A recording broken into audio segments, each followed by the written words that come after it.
इस दुकान को जो है कब खोला गया था और किसने खोला था? सन 1925 में हमारा अदारा कायम हुआ था। साहबजादा आफ्ताब अहमद खान साहब यहाँ के वाइस चांसलर भी रहे थे। रशीद अहमद सिद्दीकी साहब थे, जी जी। आलम सरूर साहब थे। लोगों में ये कंपटीशन था कि ख़राब से ख़राब किताब कौन छापता है। मालूम होता है आप इस काम के प्रति जो है वो काफ़ी एंथुसियास्टिक थे। जैसे आरिफ मोहम्मद खान थे, जी। वो यहाँ पर आते थे कि मैंने किताबें पढ़ी कम है।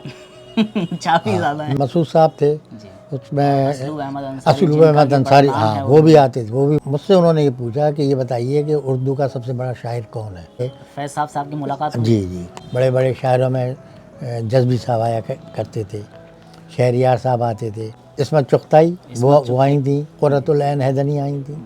पहले अच्छा, ज़्यादा जज्बा होता था या अभी ज़्यादा जज्बा नहीं, है? उस ज़माने में बहुत ज़्यादा होता था। उसकी दुकान इतनी खूबसूरत है, मैं चाहता हूँ कि हिता क़यामत तक चलती रहे। ये सर, ऐसी कौन सी किताब आपने छापी और फिर चांदी ही चांदी हो गई? अस्सलाम वालेकुम दोस्तों, आज हमारी मुलाकात होगी असद यार खान सर से, जो कि एजुकेशनल बुक हाउस के ओनर हैं। तो सर से जानेंगे कि इस दुकान की जो है वो हिस्ट्री क्या है और इसकी क्या रिवायत रही है, और साथ के साथ यहाँ बड़े बड़े शोरा जो हैं उनका आना रहा है, तो उनसे सर की मुलाकात जो है वो कैसी रही है। तो सर, हमें थोड़ा इस दुकान की जो है हिस्ट्री के बारे में बताइए कि इस दुकान को जो है कब खोला गया था और किसने खोला था, और पहली जो दुकान थी वो कहाँ खोली गई थी?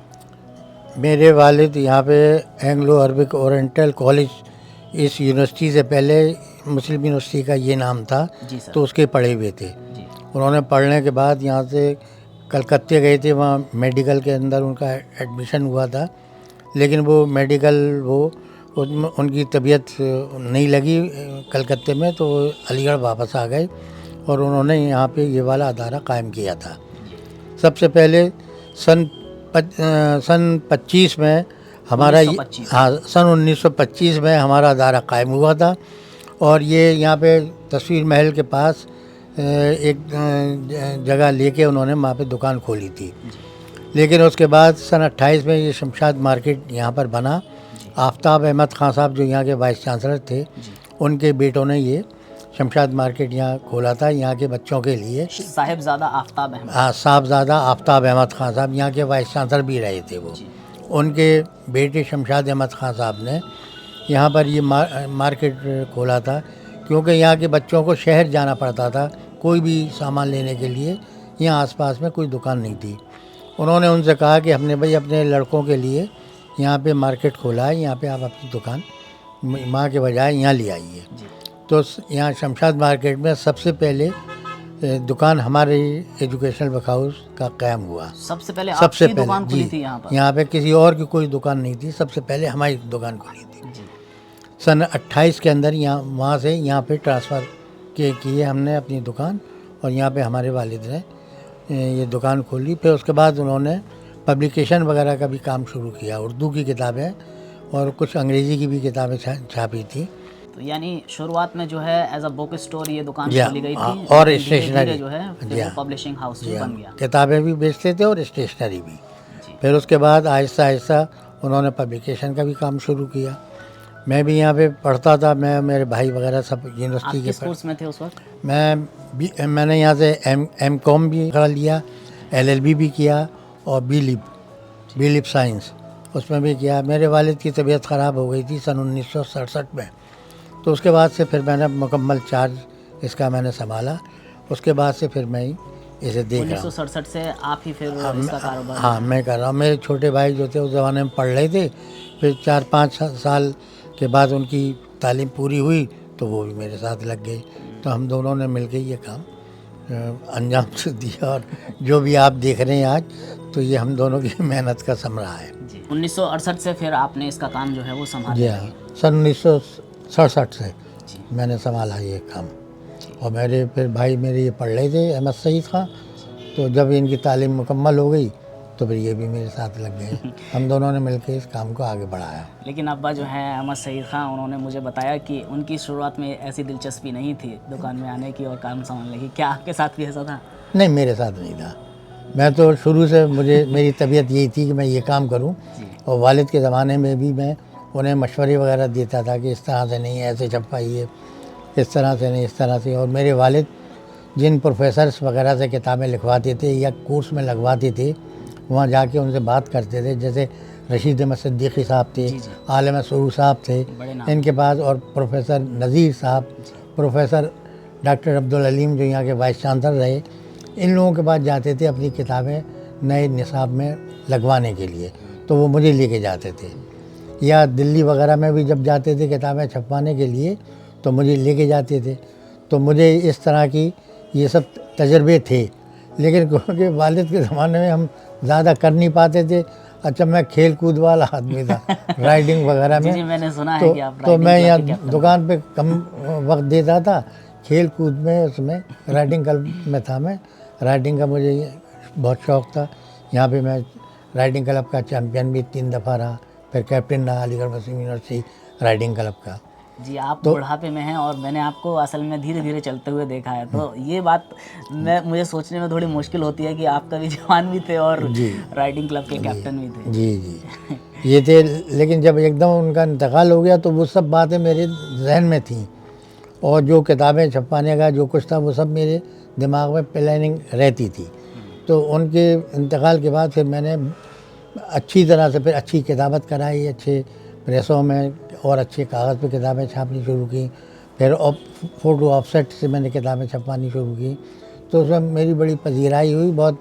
उस ज़माने में उर्दू की किताबें जब मैंने इसका चार्ज संभाला था तो लोगों में ये कंपटीशन था कि ख़राब से ख़राब किताब कौन छापता है। एक तो लेथू पे छपती थी और न्यूज़ प्रिंट पे छपती थी। मैंने पहली मर्तबा ये अदबी किताबें जो हैं वो मैंने ऑफसेट पे छपवानी शुरू की, तो लोगों ने उसे बहुत पसंद किया। और मेरे उस्ताद थे प्रोफेसर अतर परवेज़ साहब, ये बहुत मुझे मेरी हिम्मत अफजाई करते थे, उर्दू डिपार्टमेंट में थे, तो उन्हें भी मेरा काम पसंद आता था। वो मेरी हिम्मत भी बढ़ाते थे और मेरी मदद भी करते थे। जो मेरी पुरानी किताबें थीं उन्होंने कहा कि इन्हें रिवाइज़ करवाओ, और वो रिवाइज़ भी करवाते, ख़ुद भी करवाते थे, और लोगों से भी मेरी किताबें उन्होंने रिवाइज़ करवाई, और फिर मैंने नई तरीके से किताबें छापी। मालूम होता है आप इस काम के प्रति जो हैं वो काफ़ी एंथुसियास्टिक थे, तो उसी एंथुसियाज्म ने आपको ये चीज़ सिखा दी कि इस काम को कैसे करना है, जी, और जी। बड़े-बड़े लोगों से फिर मिलना जुलना, उन्हीं से अब सीखना। क्योंकि मेरे वालिद ने ये ट्रेनिंग दे दी थी, उनके बाद फिर मुझे किसी प्रोफेसर के पास या उनके पास जाने में झिझक नहीं होती थी। वरना ये लोग इतनी बड़ी बड़ी पर्सनालिटीज़ थी कि इनके पास हर आदमी जाता नहीं था, और जाता था तो घबराता था। अच्छा, एक चीज़ मुझे बताइए सर कि आपने जो है यहाँ जो बड़े-बड़े प्रोफेसर्स हैं या मशहूर शायर हैं और अफ़साने निगार हैं, लेखक हैं, फिर पॉलिटिशियन भी वो रहे, लेकिन एक ज़माने में वो यहाँ पर तलबा थे, स्टूडेंट थे, जी। और आपकी दुकान पर भी आया करते जी, थे। जी, जी। तो ज़रा उनके बारे में बताइए कि वंस दे वर स्टूडेंट, जी, जी। एक वक्त पर वो स्टूडेंट थे, लेकिन आगे चल के वो बड़े मशहूर अब जैसे आरिफ मोहम्मद खां थे, जी। वो यहाँ पर आते थे किताबें वगैरह अपनी जवानी में अपने यहाँ पे तालिब इल्म थे, और प्रेसिडेंट भी थे यहाँ पे, स्टूडेंट। तो बहुत उनका नाम था यहाँ पर। वो भी आते थे, फिर उसके बाद वो मंत्री बन गए, वज़ीर बन गए इंदिरा गांधी के उस दौर में, और बड़ी पोस्ट पे थे। लेकिन वो जब भी कभी अलीगढ़ आते थे तो वो हमारे यहाँ अदारे पे ज़रूर आते थे। तो अच्छा, पुराने ज़माने के जितने भी तालिब इल्म थे, चाहे वो कितने ही बड़े हो जाएं, लेकिन वो यहाँ पर अपने शमशाद मार्केट ज़रूर आते थे, और जो किताबों वगैरह का शौक़ रखते थे वो ज़रूर हमारे यहाँ आके वो किताबें ज़रूर लेके जाते थे। अच्छा, आप जैसे अदब से मतलब अदबी किताबें छापते हैं, तो कभी ऐसा हुआ है कि अदब से ही आपकी रग़बत हो गई, बड़ी दिलचस्पी हो गई और आप पढ़ने लगे? नहीं, मैंने किताबें पढ़ी कम है। छापी ज़्यादा है। मैंने छापी ज़्यादा है। मेरे उस्ताद जो थे अतर परवेज़ पढ़ने साहब, वालों की ज़्यादा मदद किया। जी, अतर परवेज़ साहब जो मेरे उस्ताद थे और बड़े नामी गिरामी ऑथर भी हैं, जी। वो मुझसे ये कहते थे कि भाई ये तुम्हारा ये सिलेक्शन इतनी अच्छी किताबों का कैसे, उस ज़माने जब मैंने शुरू में छापी थी, तो कहने लगे तुम्हारे पास तो उर्दू लिटरेचर तो था नहीं, तुम तो एडवांस हिंदी और एलिमेंट्री उर्दू वाले आदमी थे, तुमने ये किस तरह से ये सिलेक्शन किया। लेकिन वो अपने वालिद के साथ रह के उससे, तो मेरे दिमाग में वो सब बातें बैठी हुई थी, तो पहले से प्लानिंग थी, तो जैसे उनका वो हुआ फिर मैंने उस तरह से काम करना शुरू किया। और इन लोगों ने, मेरे उस्तादों ने बड़ी मेहनत, बहुत मेरी मदद की। एक प्रोफेसर नूरुल हसन साहब थे, नूरुल हसन। हाँ, प्रोफेसर यहाँ पे बहुत अच्छे, उन्होंने भी मेरी बहुत मदद की और बहुत किताबों के सिलसिले में मुझे मशवरे दिए। मुझे यहाँ पे मशवरे देने वाले उस्ताद बहुत मिले और उन्होंने बड़ी मेहरबानी की, और ख़ुद भी उन्होंने मेरी किताबें रिवाइज़ की और दूसरों से करवाईं। जी। तो उसकी वजह से मेरी किताबें उस ज़माने में बहुत पॉपुलर हुई। मैं देखता हूँ कि आपकी दुकान पर ज़्यादातर उर्दू की किताबें हैं, इस्लामिक किताबें हैं और अंग्रेज़ी अदब की भी किताबें हैं। अब मैं अंग्रेज़ी शोबे से ताल्लुक़ रखता हूँ, तो मैं जानना चाहता हूँ कि अंग्रेज़ी अदब के या अंग्रेज़ी शोबे के जो बड़े प्रोफेसर थे, क्या आपके यहाँ आते थे? वैसे आते थे, प्रोफेसर मसूद साहब थे, जी। उसमें असलूब अहमद अंसारी, असलूब जिनका अहमद भी बड़ा अंसारी, नाम हाँ है वो भी उर्दू। आते थे, वो भी आते थे।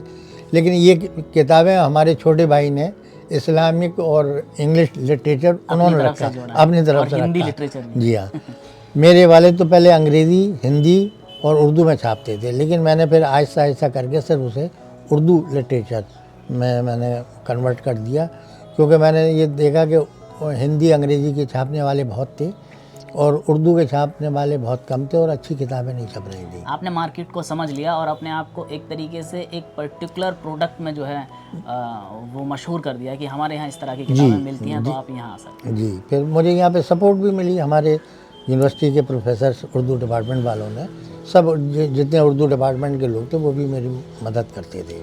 सर, हमें ज़रा ये बताइए कि पुराने वक्त में जो प्रिंटिंग का काम था वो मेरा ख्याल है अलग तरीके से होता होगा जी। और इस वक्त जो है वो अलग तरीके से होता होगा। जी, तो थोड़ा उसके बारे में बताइए, और जो खर्चा लगता था और अब जो खर्चा लगता है, और मार्केटिंग जो है पहले कैसे की जाती थी किताबों की, अब कैसे की जाती है? देखिए, जब मैंने ये शुरू में मैंने ये संभाला था, तो उस ज़माने में लेथू प्रिंटिंग प्रेस होते थे, जी। तो उनके ऊपर किताबें छपती थी। और एक दफ़ा हमारे यहाँ पे एक वकील थे, धावन साहब, जी। क्रिमिनल के, जी। बहुत मशहूर और बहुत अच्छे, वो मेरे यहाँ दुकान पे आते थे और घंटों किताबें पूरी दुकान में देखते थे और कोई एक दो किताब लेके जाते थे। एक दफ़ा वो आए और मुझसे उन्होंने ये पूछा कि ये बताइए कि उर्दू का सबसे बड़ा शायर कौन है? तो मैंने कहा गालिब और इकबाल। तो उन्होंने मुझसे ये कहा कि आप जो सबसे अच्छा एडिशन है वो आप मुझे दे दीजिए इन दोनों का। तो उस वक्त मुझे इतनी शर्मिंदगी हुई कि एक नॉन मुस्लिम मुझसे ये कह रहा है कि जो कौन सा सबसे बड़ा वो है और शायर और सबसे अच्छा वाला दे दिए। तो यहाँ कई एक एडिशन थे दीवान गालिब के, सब लेथू के ऊपर बहुत ख़राब छपे हुए, ऐसी कुल्लियात इकबाल, उनमें गलतियाँ बहुत थीं।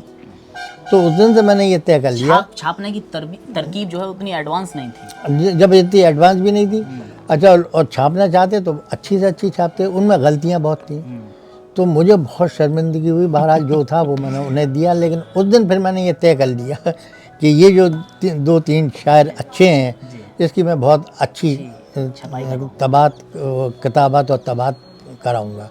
फिर मैंने दीवान गालिब और कुल्लियात इकबाल इतना आला दर्जे का छापा है कि उसमें आप एक भी गलती नहीं निकाल सकते। दीवान गालिब को तो मुरतब करने के लिए हमारे प्रोफेसर नूर हसन साहब ने बहुत मेहनत की और 5-6 महीने उन्होंने मेहनत करने के बाद बार बार आज़ाद लाइब्रेरी जाते थे, वहाँ किताबें, रेफरेंस बुक सब देख के उन्होंने वो तरतीब की, मैंने किताबत की, तो उन्होंने खूब अच्छी तरह से उसकी प्रूफ रीडिंग की। उन्होंने और एक प्रोफेसर कमरुल हुदा फरीदी उनके शागिर्द थे, इन दोनों ने बहुत मेहनत करके मुझसे कहा कि अब ये छापो, वो मैंने छापी है। इसमें आप कोई गलती नहीं निकाल सकते, न कुल्लियात इकबाल में न इसमें। फिर एक दफ़ा फैज़ अहमद फैज़ साहब इंडिया आए, मैंने कमर रईस साहब से कहा, मैंने कहा साहब वो आ रहे हैं यहाँ पे, हिंदुस्तान में लोगों ने लेथू के ऊपर बहुत ख़राब किताबें उन्होंने छापी हैं, वो मैंने इकट्ठी की, उन्हें दिखाई। मैंने कहा वो आ रहे हैं, अगर आप मुझे परमिशन दिलवा दें तो ये 4 इनके जो बहुत अच्छे मजमूए हैं वो मैं उनके छापूँगा और उनके शाह निशान छापूँगा। तो उन्होंने कहा जब वो आएंगे तो मैं तुम्हें बता दूँगा। तो एक दफ़ा जब वो आए तो उन्होंने मुझे टेलीफोन किया, भेजा आप आ जाइए। तो मैं उनके घर गया, तो मुझे फैज़ साहब के यहाँ जहाँ ठहरे हुए थे उनके पास लेके गए। फैज़ साहब की मुलाकात हुई? जी। तो वो लेके गए, उन्होंने फिर मेरी बात की, कहने साहब ये बहुत अच्छे पब्लिशर हैं, बहुत अच्छी किताबें छापते हैं और ये और आपके शायना शान कोई किताब यहाँ नहीं छपी, लोगों ने बग़ैर आपकी परमिशन के छाप रखी हैं। और मैंने उन्हें क्या उसमें अलीगढ़ नाम का भी कुछ रोल था कि फैज़ साहब ने जो है वो एकदम से परमिशन दी? न, वो कमर रईस साहब से बहुत ताल्लुकात थे उनके। फिर उन्होंने जब मेरी तारीफ़ की कि उस ज़माने में उर्दू की किताबें बहुत ख़राब छपती थी, ये तो अब छपने लगी हैं, वरना पहले बहुत ख़राब छपती। मैं देखता हूँ कि उर्दू की पुरानी किताबें अक्सर जब मैं पढ़ता हूँ वो ऐसा लगता है जैसे हाथ से लिखी। जी, वही। फिलहाल जो है प्रिंटिंग का थोड़ा मज़ा आ रहा है। हाँ, वही उस ज़माने में भी था। तो मैंने उन्हें वो दिखाया कि देखिए साहब आपकी ये किताबें छपी हुई हैं, तो उनसे कहा तो उन्होंने मुझे इजाज़त दे दी। मैंने बहुत खूबसूरत उसकी किताबत कराई और फैज़ साहब को फिर वो किताबें छप गई तो मैंने उन्हें भेजी। इसके अलावा हमारे यहाँ पे तो बड़े बड़े शायरों में जज़्बी साहब आया करते थे, शहरियार साहब आते थे। हाँ, वो तो इतने मस्त आदमी थे, इस कुर्सी पे आके बैठ के यूँ करके बैठ जाते थे, मैं उधर बैठ के बात करता था। मैंने फिर उनसे कहा, मैंने कहा डॉक्टर साहब अगर आप कहें तो आपको चाय पिलवा दूँ? तो क्या हाँ पी लेंगे। उन्हें मालूम है यहाँ से मंगवाऊँगा वो 8 आने की चाय का गिलास। हाँ, तो वो मंगवाए उन्होंने, बड़ी मोहब्बत से बड़े उससे पी के जाते थे। कोई ये नहीं कि मैं इतना बड़ा आदमी हूँ या इतना बड़ा शायर हूँ। अक्सर ये होता है कि जितना बड़ा आदमी होता है ना वो उतना ही थोड़ा नब जाता है, थोड़ा झुक के। जी। अब ये देख लीजिए कि उस ज़माने में इनका बड़ा नाम था, उनके वो उमराव जवान अदया में उनके तमाम गाने हिट हुए थे। तब भी ये कि आ गए, उन्होंने कहा हाँ पी लेंगे, वरना वो कहते नहीं मैं पी के आ रहा हूँ। ये मोहब्बत की बात थी। किसी और बड़े शायर से आपकी मुलाकात? शायर इस्मत चुगताई वो आई थी, कुर्रतुल ऐन हैदनी आई थी। और कैसी थी वो? अरे वो तो जैसे आपने फोटो में देखा तो सफ़ेद बाल और ये वो हमारे कुर्रतुल ऐन हैदर तो मुझे थोड़ा मॉडर्न दिखाई देती हैं। अरे नहीं, वो बहुत ही नेक बड़ी शरीफ लेडी थी। मैंने उनकी किताब में छाप रहा था तो मई या जून का महीना था, बहुत लू चल रही थी। तो एक दफ़ा वो मेरे घर पे आई, मेरे सामने घर है, और जब वो आई तो उन्होंने खटखटाया, मैं गया, मैंने देखा अरे ये चेहरा बिल्कुल सराख उनका हो रहा था। इतनी धूप में गई थी तो मैं अंदर ले गया, मैंने कहा बैठी, रमज़ान का ज़माना था तो मैंने पंखा चला के बिठाया। फिर मैंने कहा कि ठंडा पानी और कुछ कोल्ड ड्रिंक पिलाऊँ? नहीं, तुम लोगों के रोज़े हैं, मैं कुछ नहीं पीऊँगी। बहुत मैंने इंसिस्ट किया, से मतलब जाहिर हो जाता है। लेकिन उन्होंने वो नहीं किया, अपनी बात की, थोड़ी देर बैठी, फिर उसके बाद चले, पानी तक नहीं पिया उन्होंने कहा नहीं तुम लोगों के रोज़े हैं, पानी इतनी सादा लेडी थी। अच्छा सर, पाकिस्तान से जैसे कुछ लोग आते होंगे, कुछ राइटर वगैरह, शायर वगैरह, तो यहाँ विज़िट करते हैं जैसे अबुल लैथ साहब एक ज़माने में आए थे, मैंने उनकी एक किताब छापी थी। उनके एक मिलने वाले थे, मैंने उनसे कहा था कि ये मैं किताब उनकी छाप रहा हूँ, जब कभी वो आएंगे तो मैं उन्हें रॉयल्टी दे दूँगा। उन्होंने कहा ठीक है। उनके ताल्लुकात थे। जब वो आए तो उन्होंने बताया कि वो आ रहे हैं, तो वो आ गए तो मैंने कहा साहब उन्हें यहाँ लेके आइए आप। तो वो बेचारी यहाँ लेके आए, मैंने कुछ किताबें दी और फिर एक लिफाफा उन्हें दिया, तो बड़े खुश हुए बहुत। लिफाफे के अंदर कुछ हुआ? हाँ जी। तो वहाँ पे फिर बाद में मुझे ये मालूम हुआ, उन्हीं साहब ने और एक आध ने और उन्होंने सफ़रनामा लिखा अपना, उस सफ़रनामे में मेरा ज़िक्र किया, कहने लगे कि भाई ऐसा है कि मेरी लोगों ने वहाँ पे दिल्ली में कई लोगों ने मेरी किताबें छाप ली। जब मैं उनसे मिलना चाहा तो वो छुपते फिरे और मुझसे मुलाकात नहीं की। जब मैं अलीगढ़ गया तो एक मेरा नाम लिया कि असद यार खातिब, वो मुझे ढूंढते हुए वो यूनिवर्सिटी स्टाफ क्लब में वहाँ पे मेरी मुलाकात हुई पहली। उन साहब ने कहा वहाँ, तो मैंने वहाँ जाके मुलाकात की और उन्हें मैंने इनवाइट किया। कहने वो वहाँ गए, मुझे बुलाया, फिर मुझे वहाँ अदारे में ले गए। वहाँ पे मेरे बड़ा अच्छा नाश्ता कराया, ये किया, कुछ किताबें दी और मुझे एक लिफाफा भी दिया। ये उन्होंने अपने उस सफ़रनामे में ज़िक्र किया था मेरा। अच्छा सर, हमें थोड़ा ये बताइए, पुराने वक्त के जो तलबा होते थे उन्हें उर्दू शायरी का शौक़ या अंग्रेज़ी अदब का शौक़ जो है वो रहा करता था। फ़िलहाल भी जो है जवान तबका है, तो उसमें आप क्या फ़र्क पाते हैं? पहले ज़्यादा जज्बा होता था या अभी ज़्यादा जज्बा? नहीं, उस ज़माने में बहुत ज़्यादा होता था। उस ज़माने में ज़्यादा था। अच्छा, कहने का, शायरी कहने का भी? हाँ, कहने का भी। और उसके अलावा जब हमारे नुमाइश के अंदर मशारा हुआ करता था और जो शायर हिट हो जाता था, दूसरे दिन यहाँ पे लड़के आके उनका मजमू कलाम मांगा करते थे।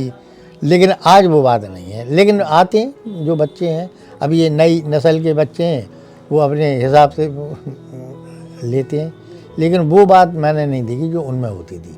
वो आपस में डिस्कशन भी कर रहे हैं, वो शायर भी, वो शेर भी पढ़ के सुना रहे हैं, ये कर रहे हैं, वो बात नहीं। कहीं ऐसा तो नहीं है सर कि हम हमेशा पुराने वक्त को अच्छे नज़रिए से देखें? ये तो है पुराना ज़माना। तो हमें जब हम यहाँ पढ़ते थे, कभी बूढ़ा हो जाऊंगा, हो सकता है मैं अपने ज़माने को याद करके होंगे वो ज़माना। जब 64-65 में हम यहाँ यूनिवर्सिटी में पढ़ते थे, हमारे बुज़ुर्ग और लोग यूनिवर्सिटी की जो तारीफ़ करते थे, तो हमें ये अफसोस होता था कि यार हम अब पैदा हुए, 20 साल पैदा हुए होते तो वो ज़माना देखते।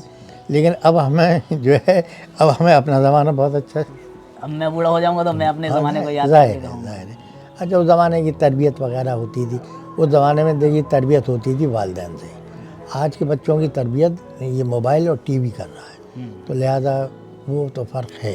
फ़र्क है, यानी इंसान जब तरबियत करे और जब गलत चीज़ें तरबियत करने लगे तो फ़र्क आ जाता है। जी। अच्छा सर, हमें थोड़ा ये बताइए, जैसे एक शायर अपनी शायरी को जो है वो साया करना चाहता है, पब्लिश करनी चाहता है, तो उसमें कितना ख़र्चा वगैरह जैसे आ जाता है? उस ज़माने में पहले तो बहुत कम 10-5 हज़ार में काम हो जाता था। अब होता है कम से कम 80-90 हज़ार, 1 लाख एक किताब तो छाप। ये लैंग्वेज टू लैंग्वेज फ़र्क करता है, जैसे उर्दू में अलग और अंग्रेज़ी में नहीं अलग? नहीं, तकरीबन वही। पब्लिशिंग हाउस का फ़र्क पड़ता है? नहीं, अब ये है ना कि अब कंपोजिंग उर्दू की भी होती है, हिंदी की भी होती है, अंग्रेज़ी। पहले उर्दू की किताबत होती थी, ये कातिब अपने हाथ से लिखता था, तकरीबन वही खर्चा होता है। अच्छा, तो ऐसा है कि मतलब ख़र्चा राइटर की तरफ से ज़्यादा होता है या पब्लिशर की नहीं, तरफ देखिए ऐसा होता है कि अगर हम देखते हैं कि ये इसकी मार्केट है से? जी, तो हम खुद छापते हैं। जिससे कि आपका भी प्रचार हो जाता हमें है। हमें ये मालूम हो कि ये हमने अगर 1 लाख रुपए लगाया तो ये किताबें 2 साल में, 4 साल में, 5 साल में निकल जाएंगी, फिर तो हम कर देते हैं। लेकिन हमें ये मालूम है ये शौक़ के, अब तो शायर बहुत हो गए ना, जी। हर एक ये चाहता है उसकी वो छप जाए, तो लिहाजा वो अपने खर्चे से छपवाते हैं।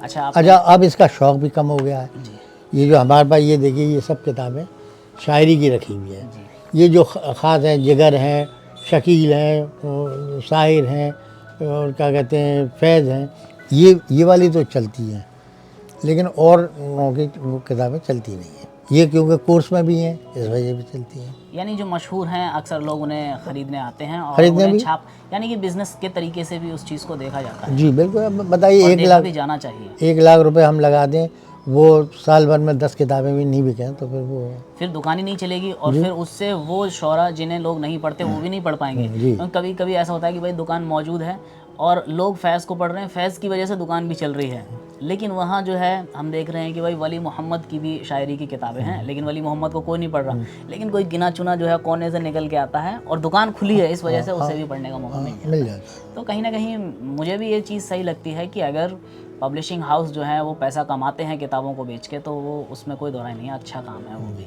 और घर चलना चाहिए क्योंकि घर चलने से ही ज़िंदगी आगे बढ़ती है। सही बात है। अच्छा, मेरा एक और सवाल है कि आपने मेरा ख़्याल है अपनी पूरी ज़िंदगी इस कुतुब खाने में जो है वो सर्व की है, तो कोई ऐसा तो नहीं कि कोई मलाल हो कोई?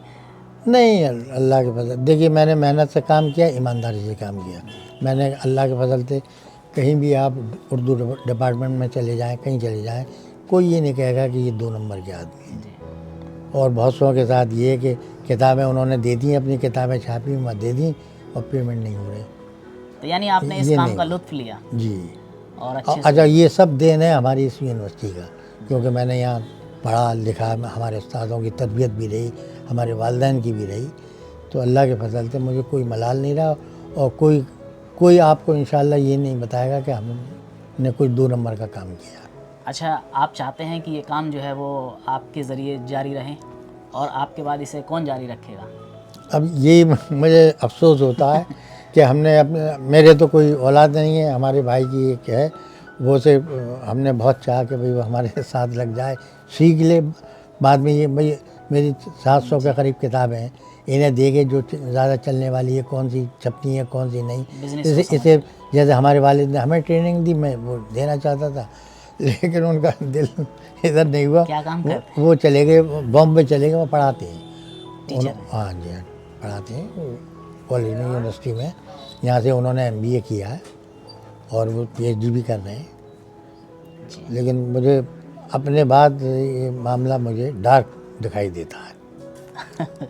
लेकिन आपकी दुकान इतनी खूबसूरत है, मैं चाहता हूँ कि ता क़यामत तक चलती रहे। ये अल्लाह ताला आपकी बात को वो रखे और जज़ा दे आपको जो आप कह रहे हैं। अच्छा, मैंने एक चीज़ देखी कि मैं जो है जामा मस्जिद के एकदम जो साइड में उर्दू बाज़ार है, जी जी।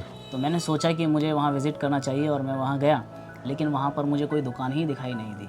तो लोग बताते हैं कि उर्दू बाज़ार कभी शायरों से भरा रहता था, किताबों से जी भरा रहता था। जी जी। तो मात्र मुझे एक कुतुब खाना वहाँ मिला, एक किताबों की दुकान मिली। तो मैंने उनसे पूछा कि आप ही क्यों जारी रखे हुए हैं? तो उन्होंने कहा कि हमारे जो अब्बा हैं वो ये कह के गए थे कि ये कुतुब खाना ही तुम्हें जारी रखना है। हालांकि अगर तुम यहाँ कोई और बिज़नेस खोल लोगे, रेस्टोरेंट खोल लोगे जो कि वहाँ खुल चुके हैं, तो हो सकता है कि तुम लाखों में कमाओ, लेकिन बेहतर है कि तुम किताबों का बिज़नेस ही जो है वो जारी रखो। नहीं, वो बहुत अच्छे लोग हैं, कुतुब खान अंजुमन तरक्की। जी वही है। वो बहुत अच्छे, उनके वालिद भी ये करते थे, उनके दादा भी ये काम करते थे। बहुत अच्छे लोग हैं ये, और बहुत इन्फॉर्मेटिव आदमी हैं। आप उनसे कोई भी किताब किसी के बारे में पूछेंगे, इंसाइक्लोपीडिया हैं। एक वहाँ पे मकतबा जामिया का वो है, मकतबा जामिया का, वहाँ पे खुसरो साहब हैं, यानी वो इंडिया के जितने उर्दू के पब्लिशर और बुक सेलर हैं सबसे ज़्यादा उन्हें इन्फॉर्मेशन है। वो बिल्कुल इंसाइक्लोपीडिया हैं। बस ये दो दुकानें अदबी किताबों की, वैसे तो है काफ़ी दुकानें इस्लामिक मजहबी किताबें वाले। अच्छा सर, जैसे पाकिस्तान में नई किताबें जो छपती हैं, जिसमें उमेर अहमद हैं और भी नए नए जो हैं वो अफसाने निगार हैं, नोवेल निगार हैं, तो उनकी किताबें जो हैं आप तक कैसे पहुंचती हैं और फिर आप उन्हें कैसे छापते हैं, नहीं, या फिर वो किताब ही आ जाती है?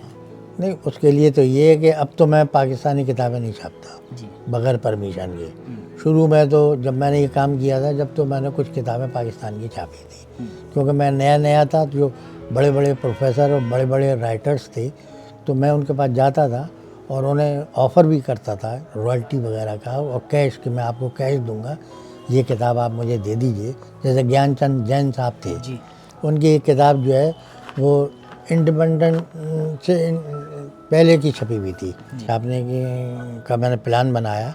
तो अपने इंडिया के जो और थे अच्छे प्रोफेसर्स और अच्छी किताबें जो मिल नहीं रही थी, तो मैंने उनसे कांटेक्ट किया। मैं जम्मू गया, राइटर से ही कांटेक्ट जी हाँ जी हाँ, जम्मू में थे ये ज्ञानचंद जैन साहब, जम्मू यूनिवर्सिटी में। मैंने उनसे कहा, मैंने कहा साहब ये आपकी सन 45 में किताब छपी थी और जब से आज तक ये छपी नहीं है, अगर ये आप मुझे इजाज़त दे दें तो ये किताब मैं शाये कर दूं। और देखिए मैंने ये इस तरह से किताबें छापी हैं अच्छी, और आपकी जो है वो मैं एडवांस में दे दूंगा रॉयल्टी। जी। हालांकि रॉयल्टी ऐसे देते हैं कि जब किताब छप जाती है, मालूम हुआ 100 किताबें बिक गई, 100 के दे दिए, मुनाफे के बाद। हाँ 200 किताबें अगले साल बिक गई, 200 दे दिए। तो उन्होंने पहले तो सुना बहुत अच्छी तरह, फिर उन्होंने कहा अच्छा मैं बताऊँगा। तो मैं समझ गया ये। फिर कभी एक टेलीफोन भी किया तो वो बात नहीं बनी। जब 2-4 लोगों से मैंने सिखाया तो वो ये समझे ये नया है, लड़का है, ये तो ऐसे ही होगा। हमारी उम्र भी कम थी जब। फिर मैंने ये सोचा, तो यहाँ दिल्ली वाले बहुत किताबें पाकिस्तान की छाप रहे थे और हिंदुस्तान की पाकिस्तान में छप रही थी। फिर मैंने वहाँ से किताबें मंगवाई, फिर उनमें से मैंने सेलेक्ट करके 10-12 किताबें मैंने छापी, और तो वो किताबें यहाँ पे बहुत मकबूल हुई। और किताबें मैंने बहुत अच्छी तरह से पाकिस्तान से अच्छी करके मैंने यहाँ छापी। तो यहाँ बड़ी इसी बात के ऊपर हमारे प्रोफेसर असर परवेज़ साहब ने कहा कि ये बताओ ये तुमने इन किताबों का सिलेक्शन कैसे किया, जबकि तुम उर्दू लिटरेचर के आदमी नहीं थे। तो जब ये हुआ और किताबें अच्छी हुई और लोगों ने देख लिया कि अच्छी छाप रहा है ये, तब फिर लोग राग़िब हुए। फिर हमारी उनसे आगे बात बढ़ी। ये क़ुर्रतुल ऐन हैदर भी आई हमारे यहाँ, उनकी किताबें हमने छापी, इस्मत चुग़ताई की किताब छापी, यही है। अच्छा सर, ऐसी कौन सी किताब मतलब आपने छापी और फिर चांदी ही चांदी हो गई? चांदी तो अभी इनमें नहीं, लेकिन हाँ कि अच्छी चली। अब जैसे कुल्लियात इक़बाल है, ये दीवान गालिब वगैरह, ये सब किताबें अच्छी चलती हैं। और कुछ किताबें और हैं, नूरुल हसन नकवी साहब की ने तारीख़ अदब उर्दू लिख के दी मुझे, वो मैंने छापी। वैसे हैं कई एक किताबें, 10-12 किताबें बहुत अच्छी चलने वाली हैं, हर साल छपती हैं। और बाकी 2 साल के बाद छप रही हैं, कोई किताब 3 साल के बाद छपती है। कोई हिंदी लेखक जो आपके यहाँ आता हो या आए हों कभी? नहीं, उर्दू के तो बहुत शोरा वो आते रहे हैं। नहीं। अच्छा, जैसे अब मानो कोई नया शायर है और अभी लिखते हैं, और मेरा ख्याल है मेरे काफ़ी दोस्त हैं जो उर्दू अच्छी शायरी लिखते हैं, अगर वो किताब छपवाना चाहें तो वो किस तरीके से आपसे छपवाएंगे? नहीं तो वो हम उन्हें बना के एस्टिमेट बना के हम दे देते हैं उन्हें जी। कि ये एस्टिमेट है आपका, इतनी किताबें आप कहेंगे तो ये छाप देंगे हम, और इतना खर्चा उसमें और आता है। ये खर्चा आएगा, ये आपको देना पड़ेगा। अच्छा, तो किताब जैसे छपती है तो उसका कोई प्रमोशन भी करना पड़ता है? तो उसका देखिए ये हमारा कैटलॉग है, जी। ये हर साल मैं छापता हूँ ये, और हिंदुस्तान के तमाम यूनिवर्सिटीज़ वगैरह में सब मैं भेजता हूँ ये। फहरिस्त किताब, जी हाँ एजुकेशनल बुक हाउस, जी, तो हर साल छपती है? हर साल देखिए सर सन दो जी, ये है। 2023 अच्छा, और ये इन किताबों में मैं ये पूरी डिटेल्स। हाँ पूरी डिटेल्स वगैरह ये सब करता हूँ, और ये 2,500-3 हज़ार जगह मैं भेजता हूँ हिंदुस्तान में। तो जहाँ जहाँ कॉलेजेस में यूनिवर्सिटीज़ को अगर रिक्वायरमेंट होती है तो वो हमसे मंगवाते हैं। जी। कभी ऐसा हो सकता है कि भाई किसी ने जो है इकबाल पे अच्छा काम किया हो, गालिब पे अच्छा काम किया हो, और कोई पीएचडी कर रहा हो उस यूनिवर्सिटी में, तो फिर वो आपसे इस किताब को जो बिल्कुल है बिल्कुल, मंगवा जी लेते जी हैं कि जी, भाई मंगवा इस पे भी है और व्हाट्सएप पे भी है हमारा ये। अच्छा, मैंने देखा है आपकी वेबसाइट भी है जहाँ पर किताबें जो है वो मौजूद हैं। जी जी हाँ, एजुकेशनल बुक हाउस ये है, जी, ये है। मैं बता देता हूँ। तो वेबसाइट का जो नाम है वो है www.educationalbookhouse.com। तो यहाँ जा सकते हैं और आपकी किताबें जो हैं वहाँ मौजूद रहती हैं, और चाहें तो डाक से भी मंगा सकते हैं। तो बहुत शुक्रिया, और मेरा ख्याल है कि मेरी बहुत सारी अच्छी गुफ्तगू में ये सबसे अच्छी गुफ्तगू रही है। वाकई मुझे बहुत मज़ा आया आपसे बात करके। तो चलिए इंशाल्लाह आपसे फिर मुलाकात होगी। मीर का एक शेर है कि अब तो चलते हैं मैं कदे से मीर, जी फिर मिलेंगे अगर खुदा लाया। तो यहाँ मैं कदे को मैं कुतुब खाने से जो है चेंज कर देता हूँ। बहुत अच्छी बात है। ठीक, अल्लाह आपको खुश रखे। अस्सलाम। वालेकुम सलाम, खुदा हाफिज़।